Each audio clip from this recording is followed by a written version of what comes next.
It's often said in the sports broadcasting world that you want to look at those who are doing what you want to do and emulate them. And that is certainly true. Having a mentor, having someone that you can aspire to be like is certainly very important in any field, but definitely in the sports broadcasting field. And there is someone that all broadcasters should aspire to be like. Someone who has set the example and done so with such class and grace and professionalism that if you emulate him, you will never steer yourself wrong. You will be headed towards being the best broadcaster you can be. And so it's my pleasure to introduce this episode where we talk about 3 ways that you should try to emulate Mike Breen if you want to be the best broadcaster you can be. So enjoy this episode. Make sure to enable notifications, subscribe to the channel, and also be sure to smash that like button because that's how the algorithm is going to share this with a lot of aspiring sports broadcasters. So enjoy this episode about Mike Breen, and we will talk to you next time. A great day for broadcasting. Mike Breen was just elected to the Basketball Hall of Fame. There are 3 things that he does that you should do too. We're going to tell you those 3 things and tell you why you need to incorporate them immediately into your broadcasting.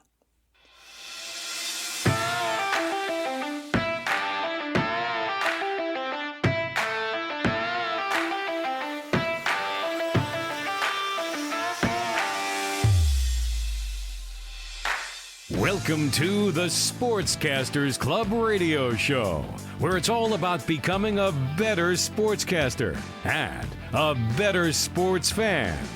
And now, your host, a man who began his sportscasting career by sleeping on hotel floors during road trips, Rick Schultz. Welcome to the Sportscasters Club online radio show. As I mentioned in the opening, a great time for broadcasting to celebrate Mike Breen, who was recently elected to the Basketball Hall of Fame. Very well deserving. Mike Breen, the longtime voice of the New York Knickerbockers and the voice of the NBA. You hear him everywhere. You see him on NBA Finals and throughout the season.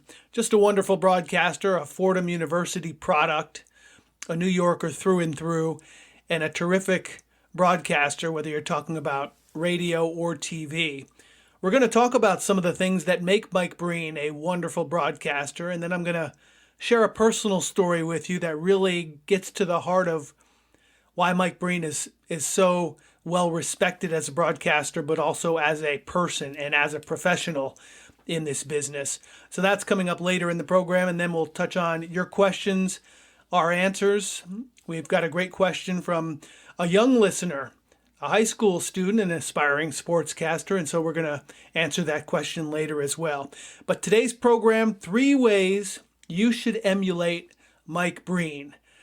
There are so many ways you should emulate Mike Breen, the broadcaster, and we're going to touch on 3 big ones, 3 things you should do as a broadcaster to enhance your game, to become better. 3 things that you should see that he does on television and that he did on radio as well.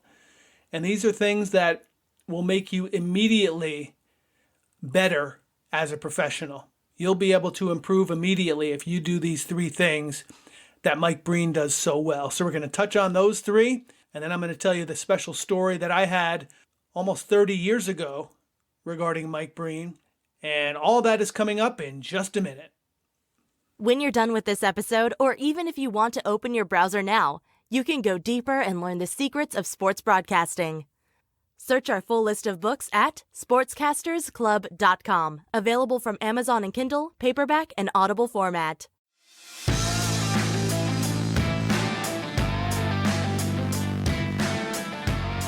All right, welcome back to the Sportscasters Club online radio show. I'm Rick Schultz. Today's topic, 3 ways you should emulate Mike Breen. Let's get right to it. The first way that you should emulate Mike Breen, something he has done so well over his career, is his versatility. He's extremely versatile. Think about what he's done in his career. The 3 big spots that he's been in. Number 1, anchoring sports in the morning on the Imus in the Morning radio show in New York City and nationwide. Number 2, as radio voice of the New York Knicks.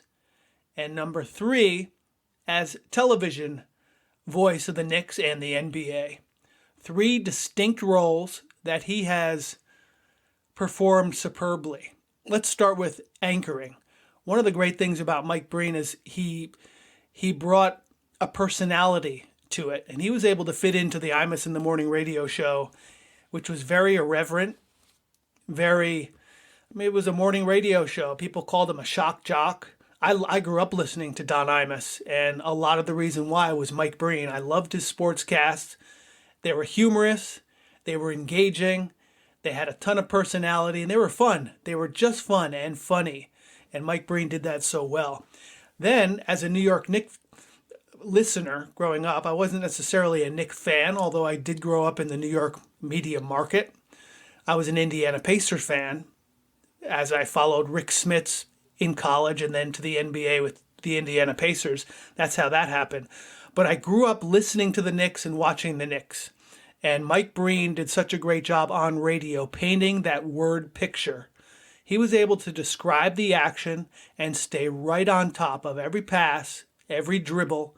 He was always in control and never got excitable. He was always in control of his emotions, in control of his words, and it was as he was speaking, even though the action was happening so quickly. And on radio, he did just a fine job. I think there's a great correlation with Mike Breen on radio and Gary Cohen, who did Mets radio for so long in New York City. But Breen was a fantastic radio play-by-play guy. And then moving on to television, it's different. We've talked about that in previous episodes, about the difference between radio and TV. On television, you do not need to paint that word picture because your viewer can see it. You're there to complement what the viewer can already see. And you're there to complement, fill in the gaps, identify what your viewer is seeing, and then also to work with the team, whether it be producers, directors, analysts, reporters. You're there to be somewhat of a traffic cop, getting all that working in unison. But Mike Breen has done all 3 aspects tremendously well, whether it was anchoring, radio play-by-play, and TV play-by-play. And that's why the first thing you should do as a broadcaster, if you want to get better, is emulate Mike Breen in terms of his versatility. Number 2, I mentioned it just a minute ago, one of the really great things that stands out about Mike Breen's work on radio and TV when calling basketball games, whether it be the NBA, a finals series, or a regular season New York Knickerbockers matchup, is his ability to work with a color analyst. Anytime you see Mike Breen working with the color analyst, you get the feeling that he is trying to elevate them to share their expertise, and he does that so well. That is much of our job as a play-by-play broadcaster when working with an analyst, is to get them involved, get them to share their insight, their experience, their thoughts, because most of the time it's a former player you're going to be working with and someone who has a deep understanding and knowledge of the game, the sport, what's going on the court in this case. And Mike Breen has done that so well, getting the color analyst involved. Watching those broadcasts with Mike Breen or listening to Breen and Walt Frazier, just so much fun. Or watching Mike Breen and John Andres, 2 Fordham guys, talk about basketball, and Breen would always find a way to ask Andres a question or point out what he's seeing on the court and get Andres to jump in and take it to another level. So just so good at working with an analyst, whether it be Mark Jackson, Jeff Van Gundy, I mentioned Frazier and Andres and all the others. So excellent job by Mike Breen getting his analyst involved, because that ultimately gives the listener or the viewer more information, more depth, more insight into what's going on. And Mike Breen does that so well. It wasn't about him. It was about the game. It was about what his analyst could add as well. And Breen was so perfect at setting up his partner or partners for that role. So that's number 2. And number 3, The third thing you should do to emulate Mike Breen is have a sense of humor. He always kept it light and still does. Definitely on the morning show with Imus, that was his role, to keep it light, to tell sports in a different way, to make it fun, make it interesting. And as a teenage boy growing up in New York and listening, it was a kind of sense of humor that I could really relate to. It was fun. It was sometimes irreverent, although, Breen never went too far over that line, I don't think, as far as I recall.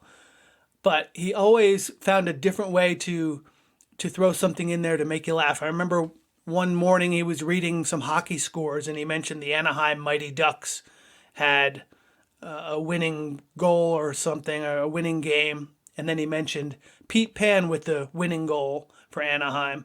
And it was just kind of a fun way to give that Disney touch. And he just kind of read through it and moved on.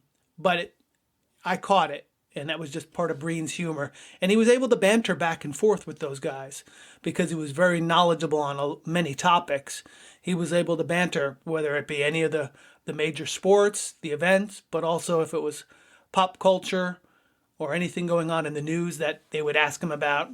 And they would sometimes get on him and sometimes go back and forth with him, but he was able to take it and dish it out, and he fit in perfectly with that program. So a sense of humor was great. And Breen has done that throughout his career. I mean, we always talk about, as a broadcaster, that you don't want to be the main attraction. Nobody's tuned in to hear you or to see you. They're tuned in to see the game. But at the same time, you want to be a lighthearted presence that's enhancing rather than detracting from a viewer or a listener's enjoyment of the game. For example, if I turn on the TV and I've got a broadcaster that just never shuts up, it gets annoying, just as if you're sitting at a game next to a friend and they never shut up. That gets annoying as well. Same thing with a broadcaster. Meanwhile, if you're sitting next to someone and every once in a while they have a lighthearted comment, it adds to your enjoyment of the game. And that's what Mike Breen does so well, whether it's bantering with his color analyst, going back and forth with Clyde Frazier about something, or whether it's just pointing out something you're seeing on the court on your screen that maybe is funny or lighthearted or humorous, but it's always about the game, never about the broadcaster.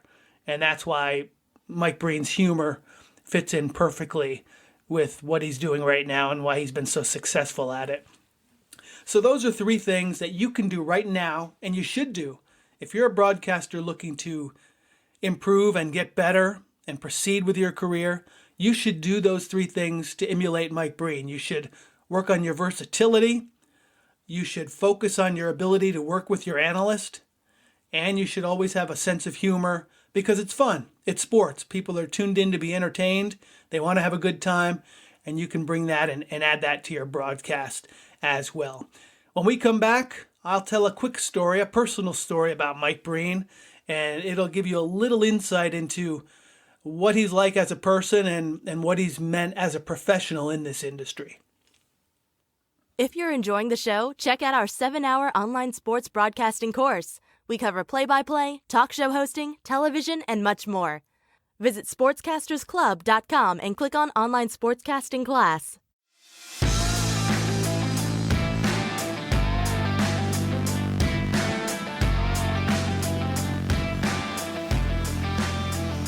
All right, welcome back to the Sportscasters Club online radio show. I am Rick Schultz. We're talking today about Mike Breen being elected to the Basketball Hall of Fame. And it made me think of a story way back in the mid-1990s, a personal story regarding me and Mike Breen. And I was in junior college before I proceeded to go to Fordham University and then graduate from Fordham. And this is back in 1994, the winter of 94, so probably January or something. And as part of a project at community college, what we had to do was think about our career goals and then interview someone in that field and then write about it. So it was basically a project. What do you want to do with your life? Go find someone out there that's doing it, talk to them, interview them, and then put together what you learned. Great project. I think I as it turns out, got a lot out of it. So I sat down and thought, and this was kind of the point in my early broadcasting career. It was I had just gotten on the air doing sports and news for a local country station. And that's how I got my start. Not getting paid, but getting up at 5 a.m. to do newscasts in the morning, and then in the afternoon after school, and then broadcasting a talk show on the weekends. And so I thought of some people, who could I reach out to that is broadcasting that I want to learn from? And as I mentioned, I had listened to Imus in the Morning every morning with Mike Breen. I listened to his Knickerbocker broadcasts. So I wrote a letter to Mike Breen at WFAN in New York City, introducing myself, telling him I aspired to be a sportscaster someday. Did he have any advice that he could pass along? A couple weeks go by, come home from school one day, and this was back when you still had answering machines. And if you're too young to know what an answering machine is, Google it. But it was this cool little device that sat on the counter or on the wall next to your telephone. And it was an actual little cassette that recorded a message that someone left you when they called. We didn't have voicemail on a cell phone back then. It was an actual tape. Anyway, I get home from school one day and there's a message blinking on the machine. So I press the button and lo and behold, it's Mike Breen. And he introduces himself, says he's calling for me, said he got my letter, and he'd love to share some thoughts and talk with me about it. Why don't I give him a call back and set up a time to come visit him down at WFAN? And I almost fell over because I had never talked to Mike Breen before in my life. I had sent him a letter, and actually it was 2 weeks later. I probably wasn't even thinking about it at that moment. And I don't think I ever understood or expected to hear back necessarily. So there it was. Mike Breen was on my answering machine. Long story short, I call him back. He invites my father and I down to New York City to meet with him at WFAN. And this was in the day when Mike Breen was doing the Imus in the Morning sportscasts at 5 a.m. During the morning show, 5 to 10. And he was also broadcasting on the radio for the New York Knicks. So one thing that I always thought about with Mike Breen was, how did you manage that with no sleep? I mean, just working a job or two is tough enough. But to have that kind of schedule where you're working crack of dawn on the radio and you're working late into the night with the Knicks and often traveling, I don't know how he did it. But he found time to invite us down. We went down, sat with him in an office at WFAN, and he spent an hour discussing the industry, the pros and cons, suggestions on how to improve, how to advance in my career. We talked about Fordham University, which I eventually attended, graduated, and then went back to become the sports director at WFUV Radio at Fordham. So he was a huge influence, and it all started at that meeting with Mike Breen at WFAN. And as I think about it now, 25, almost 30 years later, I wonder how much sleep he had that night. I mean, with his schedule so crazy like it was, he found time to sit there and talked as if that was the main meeting he had all week. He couldn't have been more hospitable. He couldn't have been nicer and more helpful as far as my career. And he gave us that time during his busy time of his year. And so that tells you all you need to know about Mike Breen. I thought Chris Carlin's story was great, the one that he tweeted out this week, saying that when Mike Breen, for years and years, when he's not using his own tickets at Knick games, and his tickets are good ones down close to the court, he'll go up to the rafters and he'll find, a father and son that are way up top at a Knick game, and he'll go over and tap him on the shoulder and say, "Hey, would you like to come use my tickets and sit down by the court for this game?" I mean, that's the kind of stuff that Mike Breen does you'll never see a more humble professional who's done so much good for aspiring sportscasters, not only as an example, but what he's done, as I mentioned, for me personally. And I mean, WFUV Sports at Fordham University is built on, in large part, Mike Breen and others, but he is a huge reason why it's the premier destination for sportscasters in all of the country.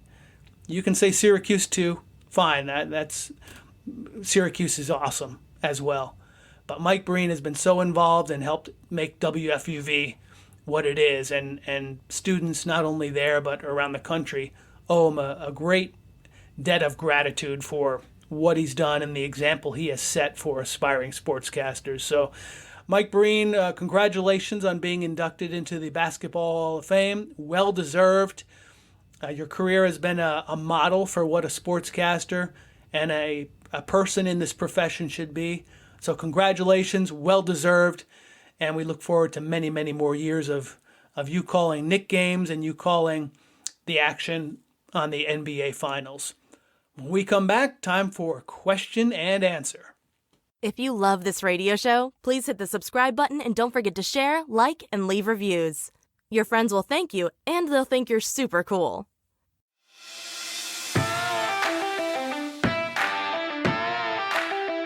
Now it's time for the best part of our show, your questions, our answers.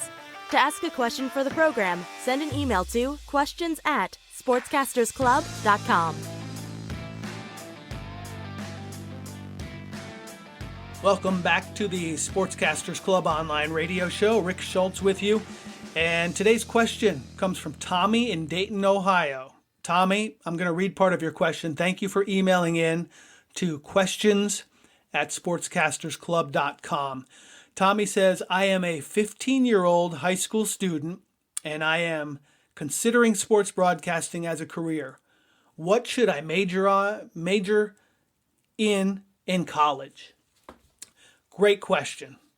Tommy, I spent a lot of time answering that question, whether when I was teaching at Fordham University, when I was teaching for years prior to that at the Connecticut School of Broadcasting and at Marist College, I would get asked that question. And I have always felt that there are really two avenues. I think the real world experience you get is by far more important than whatever major is on your diploma. When you look at your transcript, you see your major, you see the classes you took, the credits, all that, that's fine. But what prospective employers care about is what real world experience you have and how good are you at it. Are you a professional sportscaster that's improving and providing value every time you turn on the microphone? That's what they care about. And a lot of times the way you get that experience early on in your career and the way you build those relationships is just by being out there doing it. It's by networking with people. It's by showing that you're hungry, you're enthusiastic, you want to get some experience, and making opportunities for yourself. That's where you build the real bones of a career. So I think you can certainly be successful at a school in the middle of nowhere, at a community college, at a state school, while at the same time getting real world experience. You don't have to go to a prestigious institution that's going to break the bank and put you in debt for decades just so you can be a sportscaster. In fact, I would, in most cases, advise against that. Because you can do it, and you can go out and get the experience, and that's the thing that's going to be important. So what would I major in? I think it's very much like an athlete, where it's never a bad thing to have a backup. I majored in communications at Fordham University. Had I had it to do over again, I probably would major in business because, having that firm foundation in business certainly would have helped me as I've progressed into coaching and teaching and all the business sides of my career. But it's not a detriment at all to the sportscasting career that I built as well.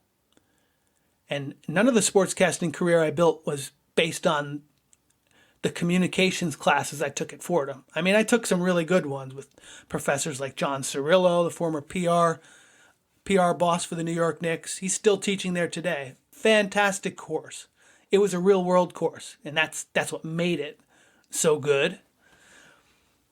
But it wasn't necessarily because I majored in communications that I was able to go out and broadcast professional baseball and basketball or college basketball. It was because I went out and made those opportunities aside from my schooling. So that would be my answer. You can go anywhere. The real world experience is the most important thing. That second side I mentioned, the second option, is to go to a place like a Fordham or a Syracuse, where you've got that built-in network. But the reason those places are so strong is because of two things. Number one, the experience you get, the real-world experience, particularly at Fordham in New York City when you're covering the Yankees, Mets, Knicks, you name it. But also the people you're surrounded with, the network that you're ingrained in. If you go to Syracuse and you're an up-and-coming sportscaster, you're going to be locked into that network and you're going to get huge benefit from that. Same with Fordham, and same with many of the other awesome institutions around the country. So there's that aspect too. And I'm not going to say that's a negative because it's a huge positive to be. I mean, you go to Fordham and you're automatically at the place where Spiro Ditas and Connell McShane and Tony Reale, Mike Breen, Michael Kay, Jack Curry, and I could go on and on and on. Problem is I start naming names, and then for every one I mentioned, there's 100 I left out.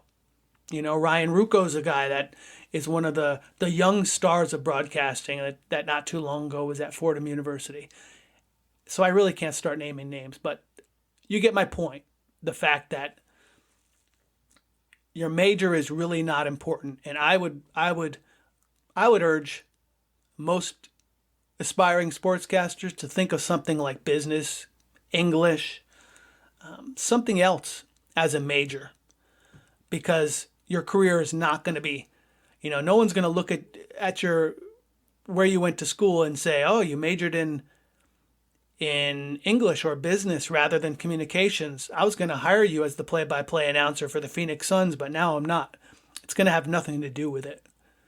If you're a solid broadcaster and you've built your network and you're well respected and you're great at what you do and you get a couple lucky breaks and you've built a network of people to recommend you, then you've got a great shot to be the broadcaster for the Phoenix Suns. It's not going to have anything to do with that class you sat in on Thursday nights, about, radio and the history of radio. That stuff is great to learn, but it's not going to be the building block of your career. So I hope that answers your question, Tommy. Feel free to shoot any other questions you have to us at questions@sportscastersclub.com. Is this the year you want to learn all you can about a sports broadcasting career? Visit our website, sportscastersclub.com, for articles, tips, advice, and a ton of free resources. Our final moments together here on the Sportscasters Club online radio show. We close this episode out, and just to recap, today we talked about 3 ways you should emulate Mike Breen. You should be a versatile broadcaster. You should take pride in your ability to work with your analyst. And you should have a sense of humor. 3 things Mike Breen does well, and hopefully you can do them well as you progress in your career.